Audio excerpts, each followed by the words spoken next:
I want to welcome John Tuteur, our Registrar of Voters in Napa, talking about this year's interesting voting season. And John, I like your wonderful voting mask. Our daughter found it for me, and I'm about to take it off because we are socially distancing, but this is the word for this election, and we are having a very large interest from the community in making sure they can and will vote. So I'm going to take it off, but I wanted people to see it. Yes. Now, how long have you been the registrar? I'm in my 23rd year as Registrar of Voters and my 42nd year with the county as a whole. Have you ever seen a year in which voting and ballots have been this much a central topic? Well, from the registrar's perspective, voting is always a central topic, and making sure people can exercise that precious franchise to vote is very important. There's a lot of controversy around this election, and I've never seen that before. And that's what is concerning me, and that's also why I'm here with you to help voters and our public understand that this election is going to be safe, it's going to be secure, and we're going to urge people to vote early so we get results as quickly as we can after the election day. What's the way in which we keep it safe? Well, the first way to keep it safe, especially given the pandemic, is for people to use their vote-by-mail ballot. We are sending 82,000 ballots between October 5th and October 30th to every registered voter in Napa County. And we want them to use that ballot, not to throw it away, not to recycle it. It's clearly marked as official ballot. It's got a big blue stripe on the side of the envelope. And if you want to participate in this election, hold on to that ballot for dear life, because that's the way you're going to participate for 95% of the voters in Napa County. They're going to use that vote-by-mail ballot. Now, they have three ways of returning it. They can put it in the mail. We suggest that they do that a week before the election if they want that ballot counted and in the count on election night at 8:01 p.m. They can drop it in one of our official drop boxes, which open on Tuesday, October 6th. They're open from 8 a.m. 24/7 until Tuesday, November 3rd, 2020, Election Day at 8 p.m.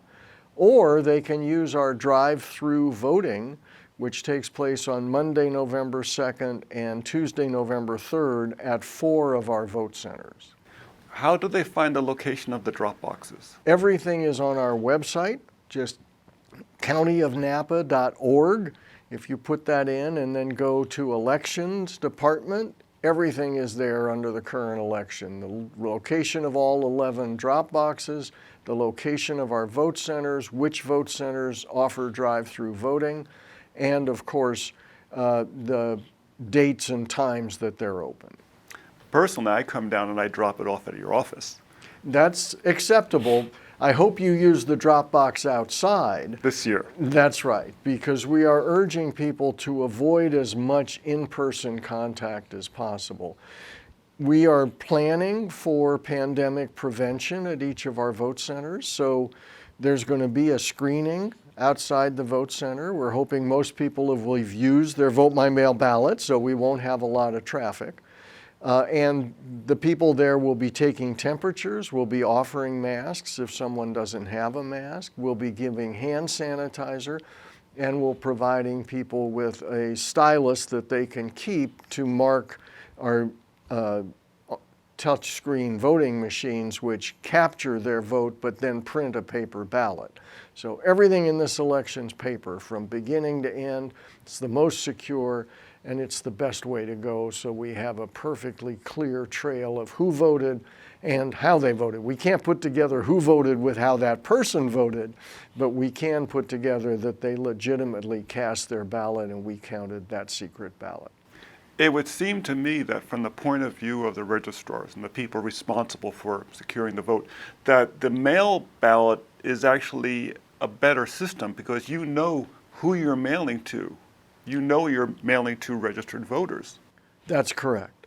And of course, people can continue to register up until Monday, October 19th at midnight. They can register online at the Secretary of State's website, which is sos.ca.gov. They can register online until midnight on the 19th, and we'll still get them a ballot. After the 20th, Tuesday the 20th of October, they can still register up to and including Election Day, but they have to do that in person, which is what we're trying to avoid. But we are available in our office from the 20th to the 30th. And then, of course, our vote center is open on Halloween, and they're open Saturday, Sunday, Monday, and Tuesday. But if you are going to come in person, I'm urging you to come on Saturday, Sunday, and Monday. We have very little traffic in the past, who knows in this election, but it should be lighter traffic. You're not going to see the lines. You're not going to have to wait for social distancing within the vote center. We're limited as to how many voters can be in the vote center at one time. So we really want to avoid some of the chaos public has seen in other states earlier in this election, in Wisconsin and Georgia, with long lines. We're trying to avoid that. That's why everyone in California gets a vote by mail ballot. Use it. And you can be sure that that ballot's going to be counted without having to do anything except go online. So also on our website is your voter information. That's the County of Napa website. You can go on that website. It tells you when your ballot was mailed to you. It tells you when we received it, and it tells you if we're ready to count it or not.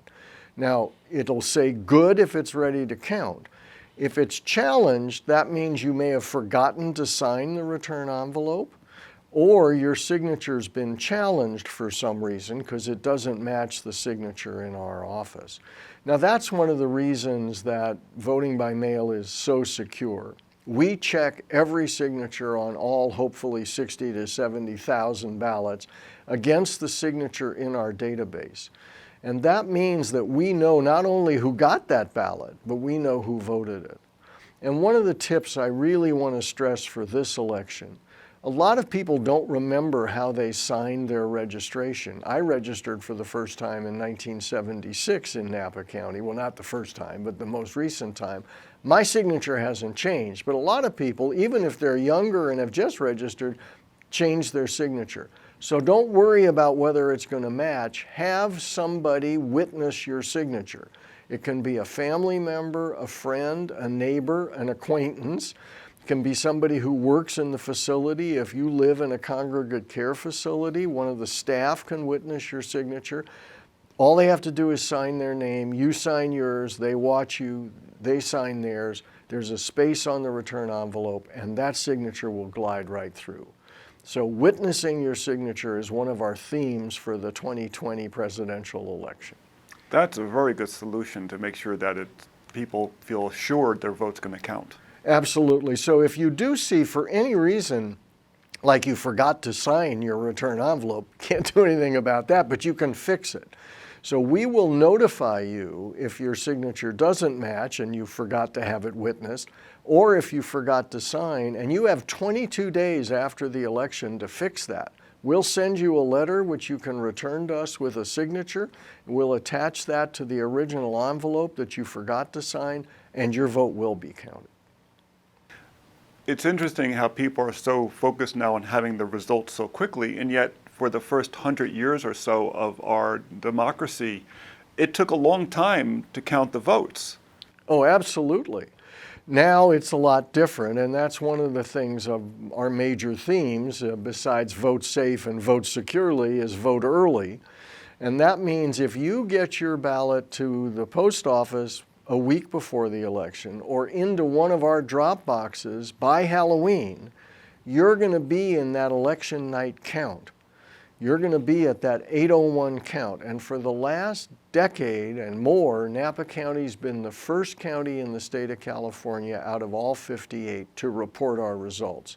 We're always first, and we're going to be first again for this election. And if you want to be in that count, which, with 50%, I hope, of the vote in that count, maybe more if people do vote early, that's a pretty good determinant of what the election's going to look like, the outcome. Unless it's a very close race, less than 50 votes, you're pretty sure who's won that race on election night.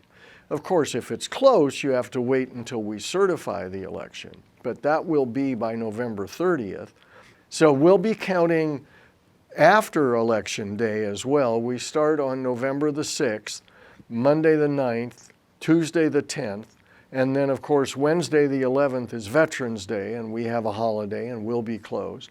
And then we'll have 95% of the vote counted on the 12th of November. And we'll release those results, which will give you the voters and the public an even clearer picture of how the election's turning out. Then the last 5% we don't publish until we certify on November 30th. We would certify earlier, but we have both Veterans Day holiday and the 2 Thanksgivings Day holidays on the 26th and 27th. So my target is to certify on the 30th of November. Well, thank you, John, for sharing in detail what goes into getting our votes counted this year. Well, I have 3 jobs. One, to make sure every eligible citizen registers to vote. And we have 10,000 eligible citizens in Napa County who are not registered to vote. Then to make sure every registered voter votes. And finally, to make sure every one of those votes is counted accurately.